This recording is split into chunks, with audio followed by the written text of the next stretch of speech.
Muy bien, vamos a Juan capítulo 13.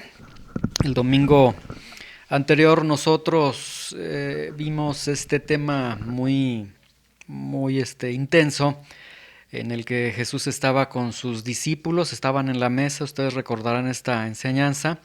Jesús enseñó que dijo, alguien me va a traicionar, se conmueve y apenas puede hablar el Señor. Y se produce duda, acusación, temor entre los judíos, comienzan ellos a dudar, él lo va a traicionar, se empiezan a atacar entre ellos, discusión y demás, y vemos que Judas nunca se detuvo. No obstante que a Judas le dio el lugar de honor dentro de la mesa, porque Jesús habría estado en la parte central de la mesa, Judas a su izquierda y Juan el amado a su derecha. Y el lugar de la izquierda, habíamos mencionado, era el lugar de alto honor, de amistad, y todavía Jesús moja el pan en esa salsa de hierbas, que también era una señal de gran amistad, reconocimiento. Ni con eso se detuvo Judas. Judas, es más, fue tan hipócrita que toma el pan como siendo un merecedor de ese pan mojado. Y después ya Judas sale, cambia la luz por las tinieblas y veíamos el domingo anterior la responsabilidad de nuestras decisiones, ¿sí? Todas las decisiones que nosotros tomemos tienen consecuencias, tienen responsabilidades. Entonces, el día de hoy, por eso estamos aprendiendo, bueno, veíamos en la clase dominical, que el Señor nos ayude incluso a vivir y nos enseña cómo decidir, porque todas las decisiones, tarde o temprano, vamos a pagar por cada una de ellas, ¿sí? Bueno, termina entonces este relato, sale Judas de ahí del lugar donde van a celebrar la cena, se entiende que se hace un gran silencio entre todos ellos y vamos a ver a partir de este versículo 31 hasta terminar ya este capítulo 13, cómo el Señor rompe el silencio y qué es lo que comienza a decir, ¿sí? Nuevamente les pongo en contexto, necesitamos nosotros entender que Jesús tiene gran deseo de celebrar esta cena de la Pascua, que la va a transformar, la va a cambiar en la cena del Señor. Quiere estar con sus discípulos porque sabe que es la última vez que va a estar con ellos. Jesús está a tan solo unas horas de ser capturado y ser llevado a la cruz del Calvario, ¿sí? El tema que vamos a tener para hoy se va a llamar Gloria, Mandamiento y Conocimiento, porque creo que estos tres puntos nos va a mostrar estos textos que vamos a tener, ¿sí? Vamos a entonces, al primer versículo, al versículo 31, dice, entonces nuevamente recuerden, ¿qué acaba de suceder? Pues que Judas traiciona al Señor de una manera impresionante, se va de la mesa, los discípulos ni cuenta se dieron, entre ellos, dice los últimos textos que leíamos el domingo anterior, ellos pensaron que como manejaba el dinero, pues fue a darle dinero a los pobres o algún encargo que el Señor le hizo, ¿sí? Bueno, se quedan entonces los discípulos, se ha producido este silencio y vemos que este silencio se rompe con lo siguiente. Entonces, cuando hubo salido, dijo Jesús: ahora es glorificado el Hijo del Hombre y Dios es glorificado en él, ¿sí? Entonces veamos que el Señor rompe el silencio no con el tema de la traición, es decir, no dice, este hombre me va a traicionar, ni dice, rompe el silencio con los padecimientos que él tiene, me siento muy agobiado, muy mal porque me espera la cruz, no, sino que el silencio se rompe con un tema y el tema fue la gloria de Dios. Dice, ahora es glorificado el Hijo del Hombre y Dios es glorificado en él. Entonces Jesús ve la gloria de Dios. Ha sido traicionado en ese momento, está con esta agonía en su espíritu, en su corazón, sabe que dentro de unas horas será capturado, sabe que la cruz está a tan solamente unas horas y sin embargo Jesús ve la gloria de Dios, es lo que más le interesaba, era lo que Jesús podía ver aquí en estos momentos, ¿sí? Dice el texto algo muy impresionante, dice, ahora es glorificado el Hijo del Hombre y Dios es glorificado en él. de lo cual habla de dos glorias, la gloria del Hijo y la gloria del hombre. Entonces llega un punto culminante, vean, la cruz del Calvario es un punto tan culminante que se van a unir tanto la gloria de Dios como la gloria de Jesús. Y aquí el punto que nos deja ver, dicen algunos teólogos, es que en la cruz del Calvario todos los atributos de Dios iban a brillar de una manera sorprendente, ¿sí? Y esto entonces nos deja ver que la traición de Judas no destruyó a Jesús, sino que más bien la traición de Judas trajo gloria a Jesús, lo glorificó. O sea, aún en medio de los momentos más oscuros de su vida, hubo gloria de Dios en medio de estas circunstancias.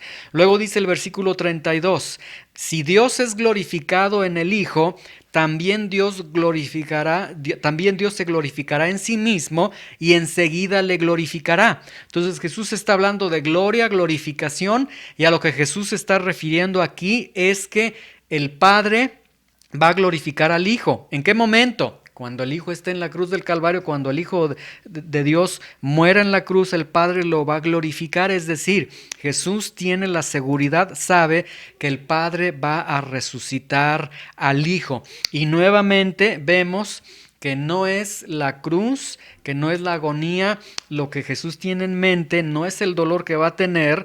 Jesús sabe que en unos momentos va a cargar los pecados de todos aquellos que Él va a redimir, que el Padre le va a dar las espaldas, que la ira de Dios va a caer sobre Él, pero Él está viendo la gloria de Dios en medio de todo esto.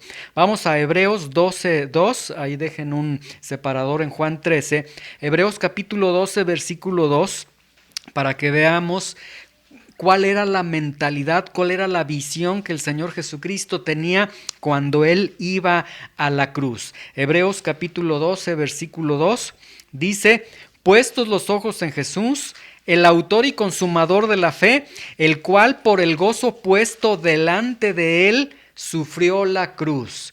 Y entonces vemos aquí en este texto que Jesús ciertamente veía la cruz, ciertamente veía el juicio, veía todo esto, pero atrás de eso veía que ahí estaba la gloria de Dios, ¿sí? Ahora vamos a regresar nuevamente a Juan 13, versículo ahora 33.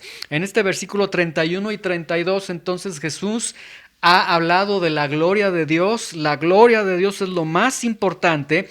Y ahora vean, de la mismísima altura de la gloria de Dios, Jesús va a descender a la misericordia.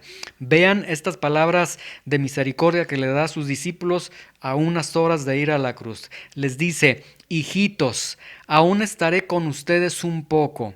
Me van a buscar, pero como dije a los judíos, así les digo ahora a ustedes, a donde yo voy, ustedes no pueden venir.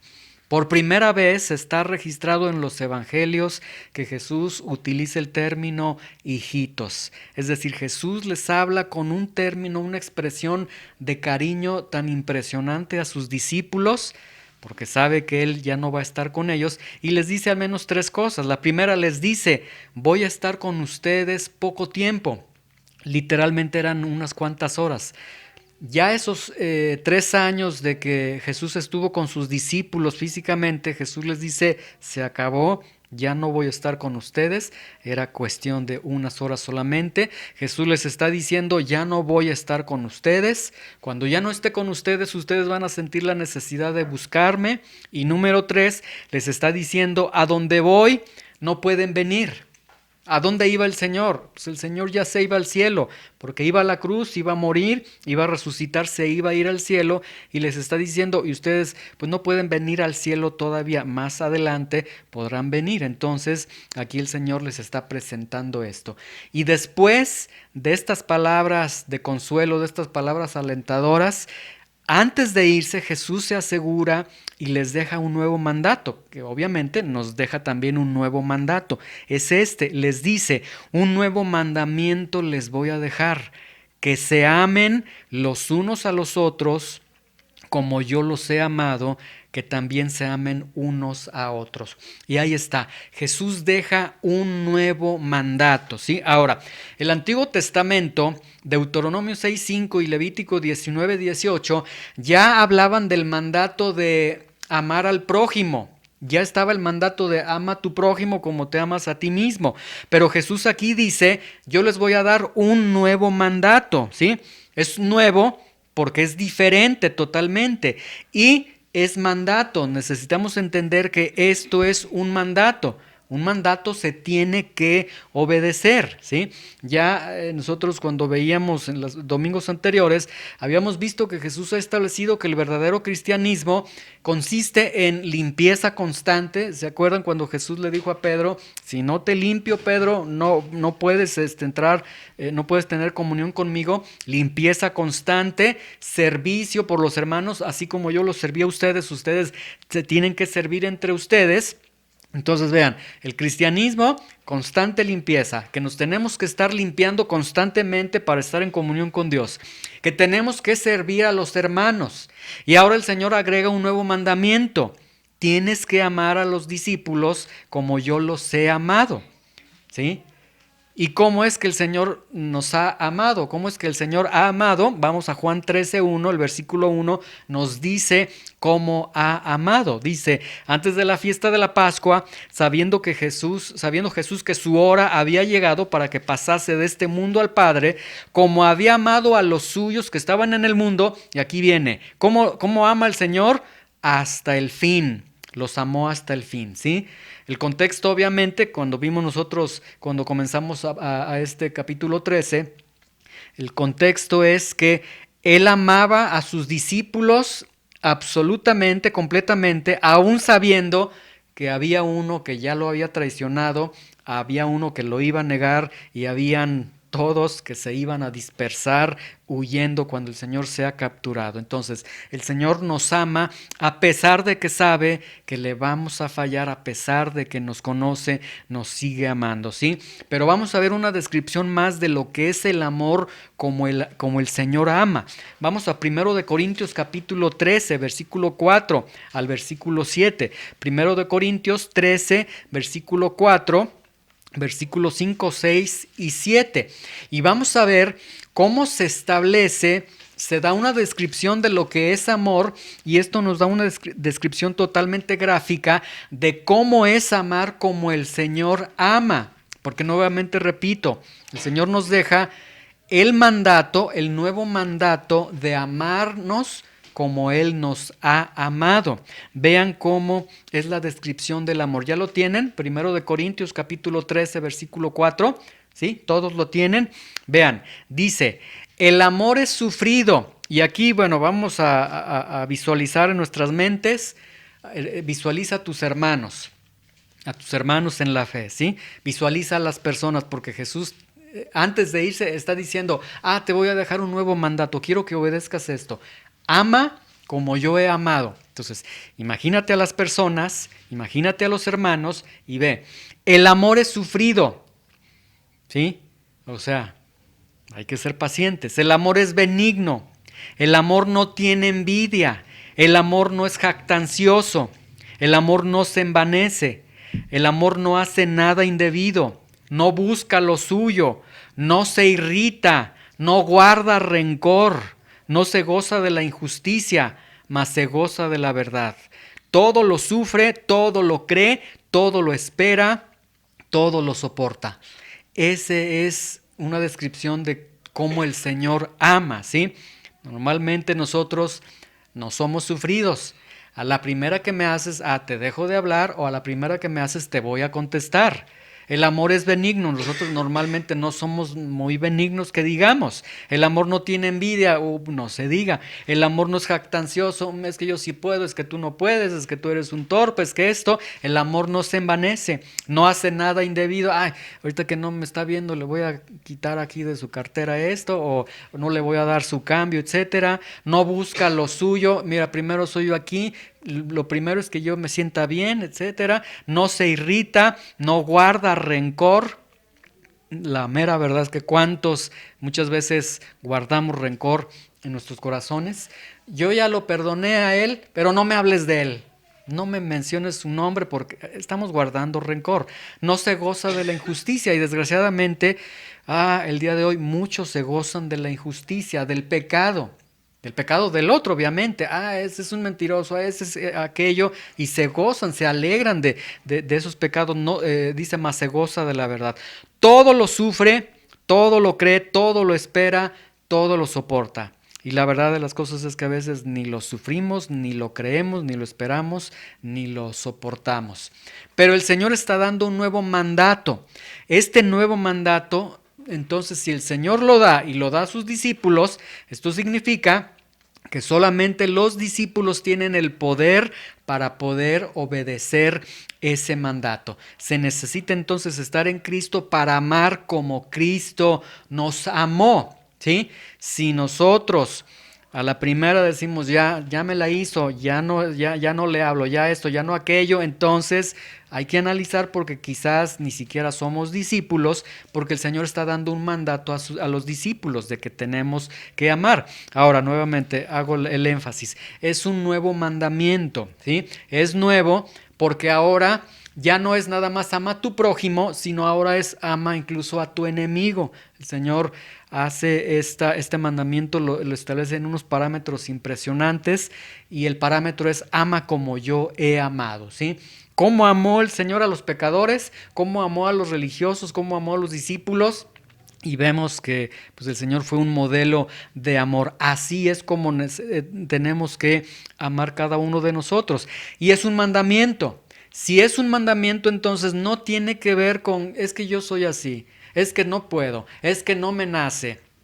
Aquí no es como Juan Gabriel de que me nace del corazón, no, es o te nazca o no te nazca, tú lo tienes que hacer, tenemos que obedecer, ¿sí? Entonces, deja este mandato. Ahora esto es impresionante, ¿sí?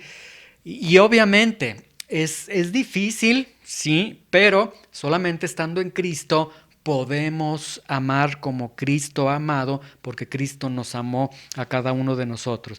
Pero quiero que vean que Jesús está diciendo, miren, yo me voy, mi presencia física se va, pero Jesús es como si dijera, voy a reemplazar mi presencia física con el amor que ustedes se van a tener los unos a los otros.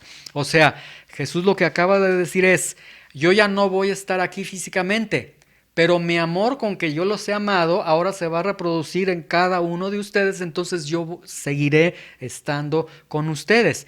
Y vean, si los cristianos no obedecen o si obedecen este mandato, tiene consecuencias muy serias. Vean, por ejemplo, el versículo 35. Dice Jesús, en esto conocerán todos que son mis discípulos, si tienen amor los unos con los otros.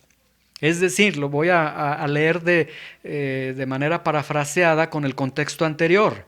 En esto van a conocer si son de veras cristianos, si ustedes me obedecen. ¿Qué mandato acaba de dar el Señor? Que se qué, que se amen. Entonces lo que está diciendo es, miren, si ustedes me obedecen, se van a estar amando los unos a los otros. Y si el mundo ve cómo se aman entre ustedes, cómo se perdonan, cómo se ayudan, cómo se motivan, etcétera, entonces el mundo va a decir, caray, esos son diferentes, esos son como aquel que ya no está con nosotros y que amaba a todos. Se reproduce el amor que el Señor dio a sus discípulos, se va a reproducir a través de cada uno de nosotros. Si no obedecemos, si decimos, no, a mí yo pienso así, no, para mí esto, no, él me la hizo, me la paga, no, yo no lo perdono, ya no lo saludo, esto y aquello, entonces el mundo, desgraciadamente, es lo que está viendo y más está marcado en los círculos cristianos, que fulano no le habla a fulano, que fulano está peleado con fulano. El mundo está viendo y el mundo está diciendo, miren cómo están separados, miren cómo se pelean. Vean ahí en el YouTube cómo uno le critica al otro, esto y aquello, y no estamos entonces obedeciendo el mandato que el Señor nos ha dejado, ¿sí?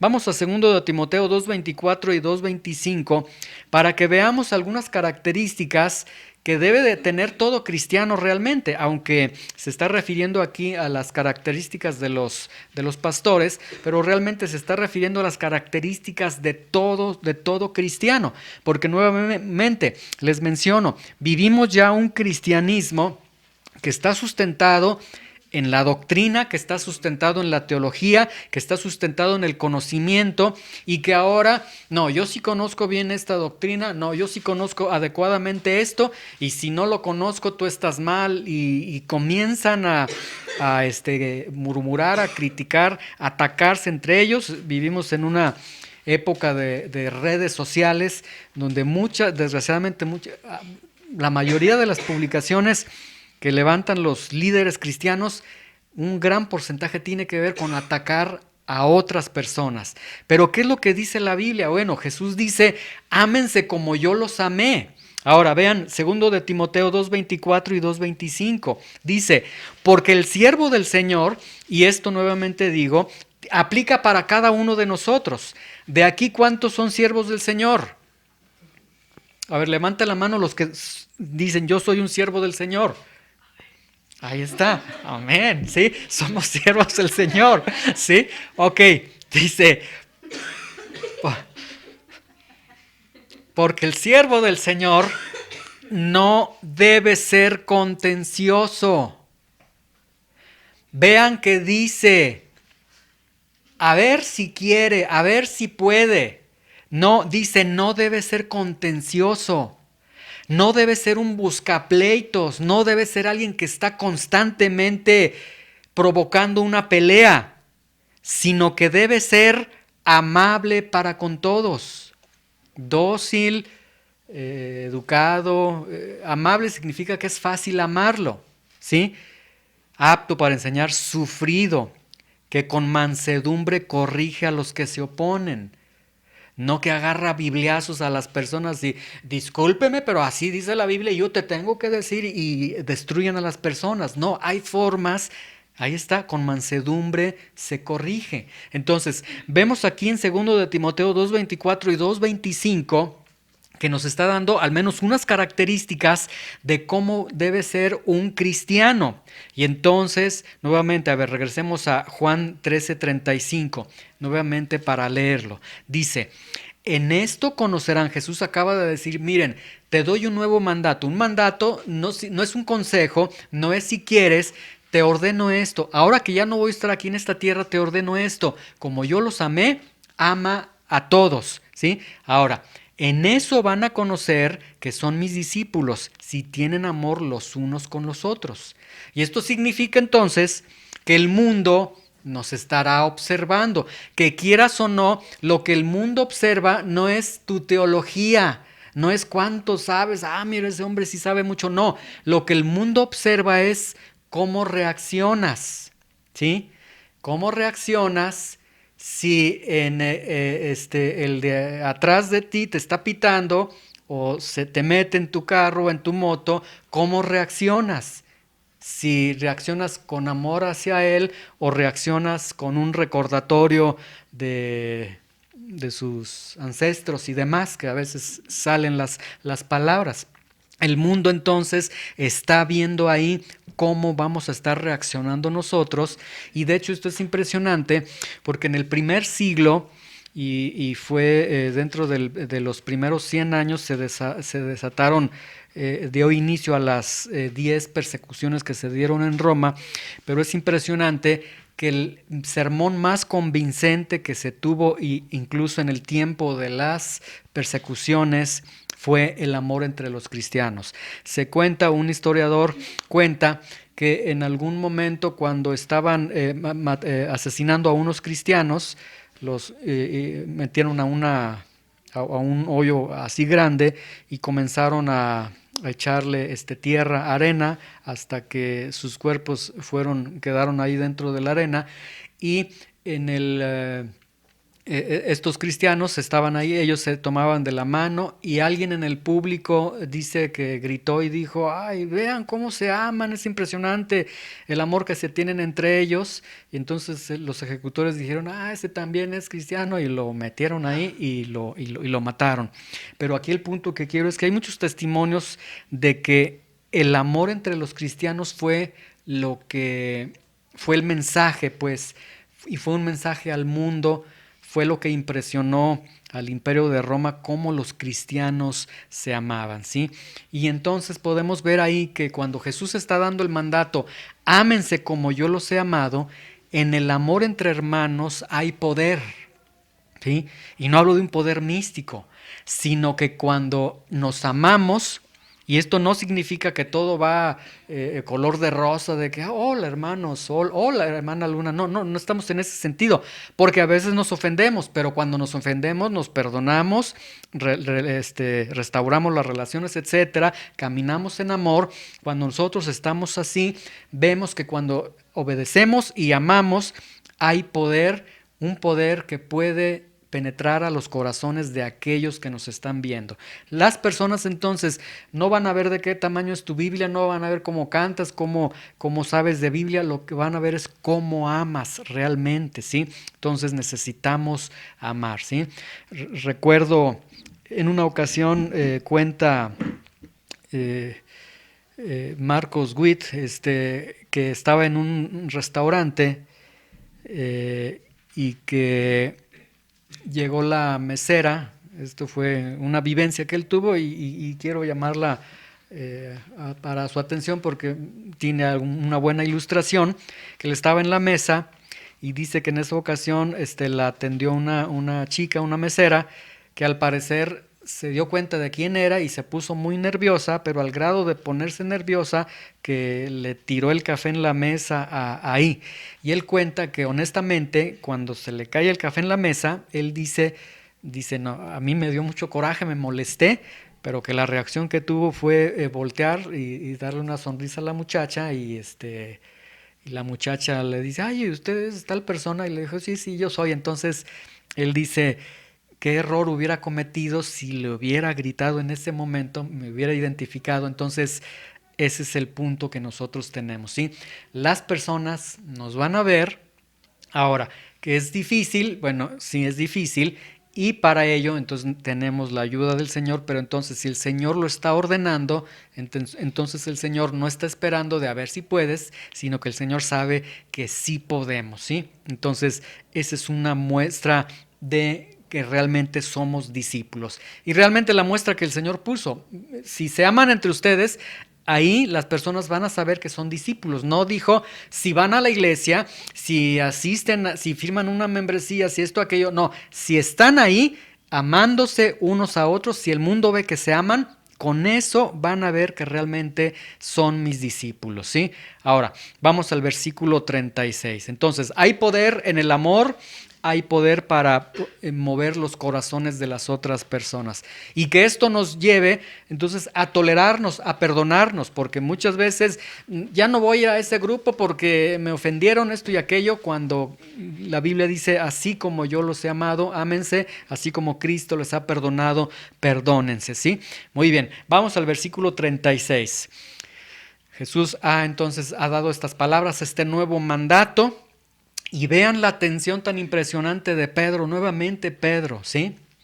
En vez de que Pedro en este momento quizás hubiese preguntado Pedro, Señor, ayúdame para amar como tú amas, o qué impresionante esto del amor, danos un ejemplo de cómo debemos amar, cómo me debo de comportar. No, Pedro escucha este mandato y vean lo que Pedro le pregunta al Señor. Le dijo Simón Pedro, Señor, ¿y a dónde vas?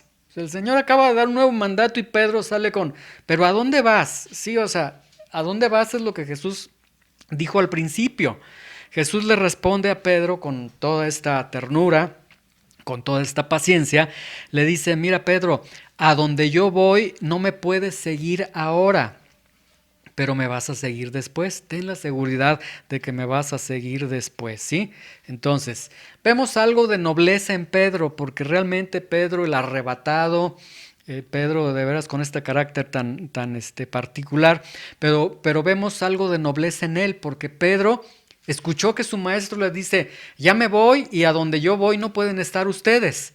Jesús les acaba de decir, no pueden estar a donde yo voy. No pueden seguirme.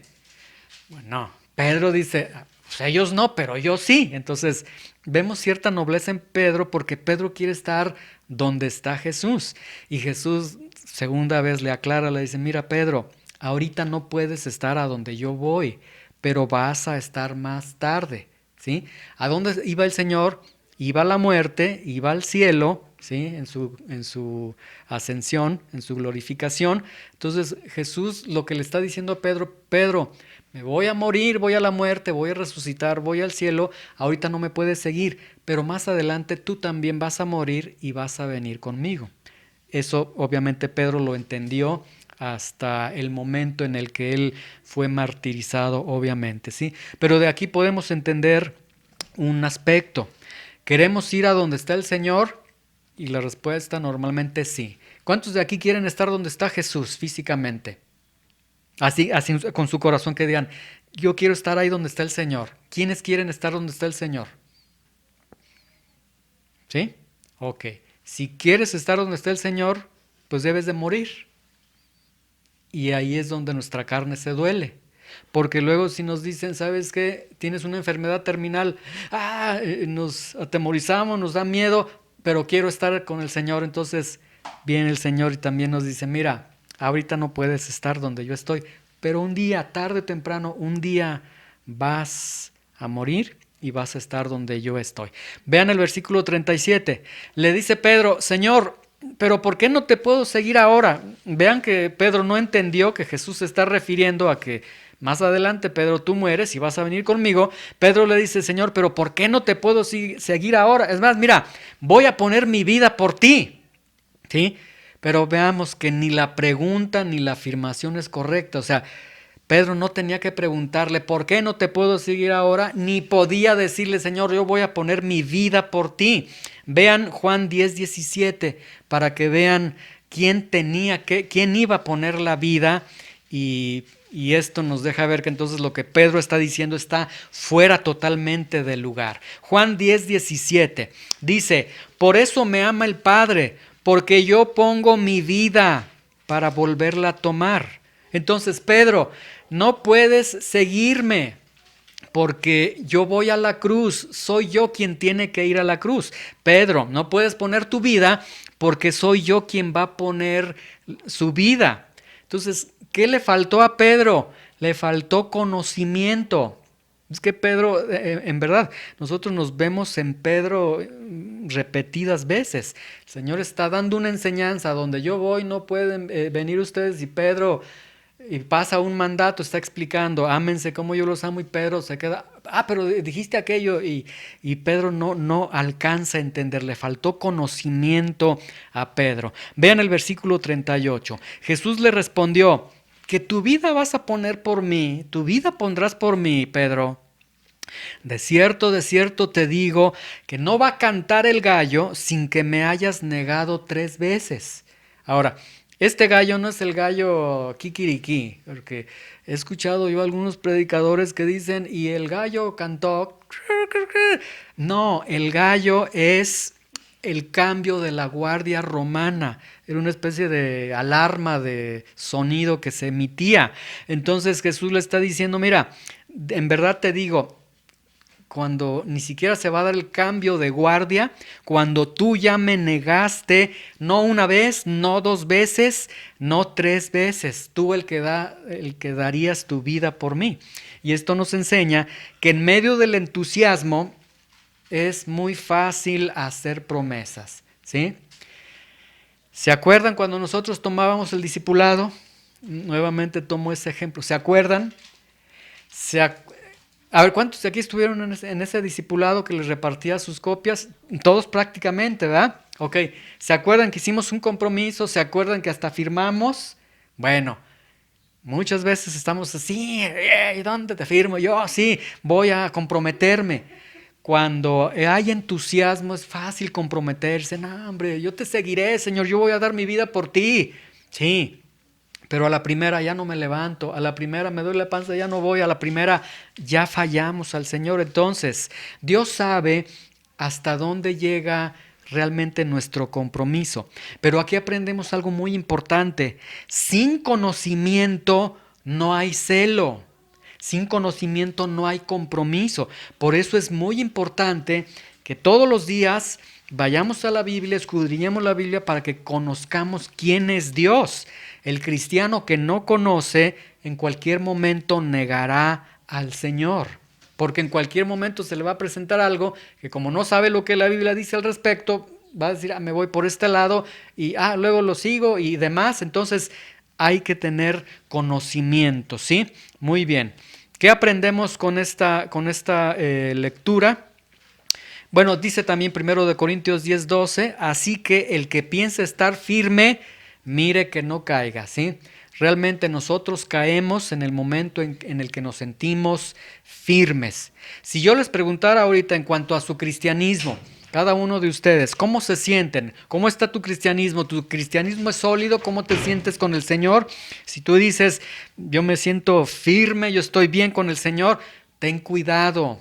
¿Por qué? Porque en medio de esa firmeza muchas veces es cuando viene la lucha, las pruebas, las tentaciones y cuando nosotros caemos. Así que el que piensa estar firme, mire que no caiga. Es mejor estar diciendo, yo soy débil, yo no puedo, para que te estés tomando del Señor a cada momento, a cada instante, ¿sí? ¿Qué aprendemos con estos textos? Que damos ya por concluido el capítulo 13. ¿Qué aprendemos? Aprendemos 3 cosas. Nuestro tema fue gloria, mandamiento y conocimiento. Aprendemos de la gloria de Dios. Jesús vio la gloria de Dios en el momento más oscuro, en la hora que había llegado para él. Vamos a aplicarlo a nosotros. ¿Tú ves la gloria de Dios en tu vida? En los momentos buenos, en los momentos malos, ¿es la gloria de Dios la que estás viendo? Jesús iba a ir a la muerte, a la cruz, y estaba viendo la gloria de Dios. Tú, cuando vas a tu trabajo, ves la gloria de Dios. Cuando vas a tu casa, ves la gloria de Dios. Cuando vives tu vida personal, tus actividades personales, ¿estás viendo la gloria de Dios? ¿Ves la gloria de Dios en cada aspecto de tu vida? ¿O todo gira en torno a tu propia gloria o a tu propia vida? En Jesús giraba en torno a la gloria de Dios en cuanto a ti, en cuanto a qué gira, ¿sí? Número 2, aprendemos un nuevo mandamiento. Hemos aprendido entonces, es un mandamiento, no es si quieres, no es si puedes, y es amar como el Señor nos ha amado. Y solamente estando en Cristo podemos amar como Dios nos ha amado, ¿sí? Y aquí la pregunta, la reflexión es, ¿estamos amando como Cristo ha amado? Y si somos honestos y decimos, no, me ha fallado mi carácter, he fallado en mi carácter, no tengo resentimiento contra alguien, no estoy peleado con alguien, no necesito resolver esto, pues resolvámoslo, esforcémonos y hagamos lo que el Señor está diciendo. Acuérdense, el Señor se fue y Él entonces sustituye su presencia física con el amor de sus discípulos, con la obediencia, el amor de sus discípulos, de los unos para con los otros. Entonces, el amor no es opcional, no es si quieres amar como Jesús ha amado, tienes que amar como el Señor ha amado. Y número 3, aprendemos que sin conocimiento no hay celo, no hay permanencia. Y te digo algo, si tú no conoces tu Biblia, si tú no lees la Biblia y profundizas día a día con la Biblia, cualquier día, como dicen en el rancho, ¿verdad? Cualquier chico rato ya no vas a estar aquí. ¿Por qué? Porque algo te va a llenar, algo te va a satisfacer. No hay convicciones, no hay nada fuerte en tu vida que te retenga, que te detenga, porque no hay conocimiento de Dios. Vamos a abrir Salmo 119, versículo 11, para comprender esto que acabo de mencionarles. Salmo 119, 11, y podemos entender la importancia del conocimiento. Algunos dicen que la doctrina no es importante. No, la doctrina es sumamente importante. Si no hay doctrina, entonces no va a haber cristianismo, no va a haber compromiso, no va a haber celo por Dios. Salmo 119, versículo 11. ¿Listos? Dice, en mi corazón he guardado tus dichos para no pecar contra ti. Ahí está. Entonces, sentido contrario. Si no guardo en mi corazón los dichos de Dios, entonces no va a haber nada en mí que me limite, que me delimite, que me temple, que no permita que yo exceda. Voy a hacer lo que yo quiera. Entonces necesito guardar los dichos de Dios en mi corazón para no pecar contra Él. Pero si no hay palabra de Dios en nosotros, entonces no hay nada que nos pueda detener. Es muy importante entonces el conocimiento, estar leyendo nuestras Biblias. ¿Se acuerdan de los papelitos, de la hoja de registro de lectura bíblica que les di hace tiempo? ¿Sí la siguen usando? ¿Sí? Bueno, para estas alturas, según mis cálculos, ya deberían de tener prácticamente la Biblia leída, ¿sí? Entonces, bueno, ya, por la cara que pusieron, si no, entonces vamos a reconsiderar esto y pedirle al Señor, ayúdanos a guardar tu palabra, ayúdame a escudriñar cada día tu palabra, porque si no hay palabra de Dios en mi vida, entonces no va a haber dirección de Dios en nuestras vidas, ¿sí?